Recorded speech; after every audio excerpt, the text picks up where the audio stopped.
लग रहा होगा कि हमने बहुत बड़ा कीर्तिमान बना दिया। मैं इसको कीर्तिमान नहीं समझता। मुझे प्रथम वरीयता का कितना वोट मिला? 23,003 वोट मिला।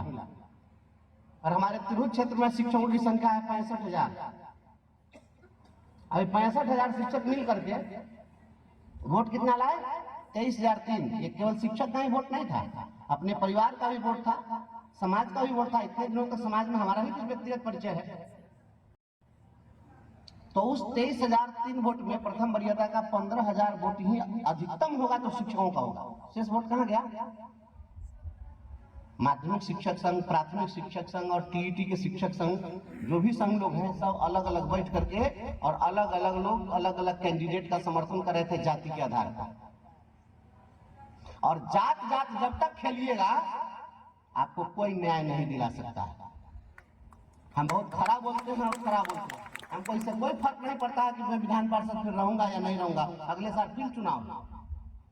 अगर आप एमएलसी बना करके भेजिएगा तो आपकी आवाज सदन में गुजरेगी, नहीं बनाइएगा तो सड़क पर हम हल्ला करते रहेंगे। ये लड़ाई आपकी है, मेरा क्या बनना बिगड़ना है। हमारी कोई ऐसी इच्छा है ही नहीं कि मैं विधान पार्षद बन गया तो मुझे कोई कुछ संपत्ति खड़ी करनी है। मेरे ऐसी कोई चाहत ही नहीं है कभी। जिस भी मीटिंग में मैं गया हूँ और जहां अधिकारी मिले मैं उनको लताड़ के आया हूँ।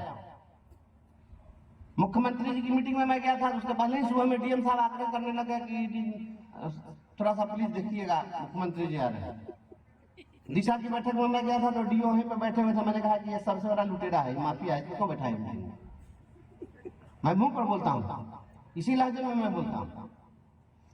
अभी एक कार्यक्रम था पर्यटन विभाग का, उसमें पर्यटन मंत्री आए हुए थे नीतीश मिश्रा जी, और वहां पर हमारे भारत सरकार के मंत्री भी बैठे हुए थे। और सबके सामने मैंने पूरी व्यवस्था की पोल खोल दी हुई, आप देखो। मैंने कहा कि ये सब व्यवस्था नहीं चलेगी। मुझे अगर आप बुलाते हैं तो सिस्टम को दुरुस्त रखिए, और नहीं रखिएगा तो मैं बोलूंगा और सार्वजनिक रूप से बोलूंगा। बोलने ही के लिए शिक्षक समाज हमको भेजा है और हम बोलने ही के लिए जाने जाते हैं। तो जहां गड़बड़ी दिखेगी हम बोलते रहेंगे। और शिक्षा विभाग के पदाधिकारी लोगों को थोड़ा, चूंकि मौसम प्रतिकूल था और मेरा स्वास्थ्य इस ठंडक के समय में कभी कभी परेशानी हो जाती है, मैं अस्वस्थ रहा। मैं ठीक हो रहा हूँ। रामचंद्र भाई तैयारी करिए। सदन के अंदर बोलने से कुछ मिलने वाला नहीं है। बिहार में चाहे पटना वाली सरकार हो, चाहे इस देश में दिल्ली वाली सरकार हो, आंदोलन से सरकार नहीं डरती है। एक बात समझ लीजिए, आंदोलन से सरकार नहीं डरती है। लोकतंत्र की जब अवधारणा बनी होगी तो लोग सोचे होंगे कि लोक लाज से लोकतंत्र चलेगा। यहाँ पर तो सब बेशर्म बैठा हुआ है, वहां क्या लोकतंत्र चलेगा? बेशर्मों की हुकूमत है। जहां पर बहन बेटियां असुरक्षित है, अगर पूर्णिया में कोई बहन बेटी अगर उसके हाथों में और पैरों को रस्सियों से बांध दिया जाता है और पिलर में बांध दिया जाता है, अगर कहीं भी बहन बेटी अगर उसकी आबरू लूट रही है, उसका वस्त्र हरण हो रहा है, तो सत्ता के सिंहासन पर जो बैठा हुआ व्यक्ति है वह धृतराष्ट्र होगा। धृतराष्ट्र वास्तविक है या काल्पनिक मैं नहीं जानता हूं, लेकिन धृतराष्ट्र का अर्थ होता है धृतराष्ट्र, जो राष्ट्र को धारण करे उसको धृतराष्ट्र कहते हैं। और जो आंख से अंधा राजा होगा, धृतराष्ट्र अगर अंधा होगा तो उसके सामने द्रौपदी का चीरहरण होता रहेगा। राज्य का मुख्य आंख से अंधा बना हुआ है। मैं इसलिए कहता हूं कि सरकार बेशर्मों की सरकार है, जहां पर एक शिक्षिका का हाथ पैर बांध दिया जाता है इसी राज्य के अंदर। जो हो रहा है आप सामने देख रहे हैं क्या हो रहा है। आपको लड़ाई लड़नी पड़ेगी और लड़ाई होगी, अब आंदोलन नहीं होगा। अब बिहार के शिक्षक अपने जमीन को जगाइए और जाति पाति से बाहर निकलिए।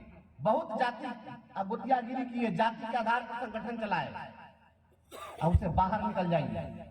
और जिस दिन से बाहर निकल गए, हम 6 लाख लोग हैं। किसी भी पंचायत में हमारी संख्या 65 से कम नहीं है। किसी पंचायत में हम 150 लोग हैं।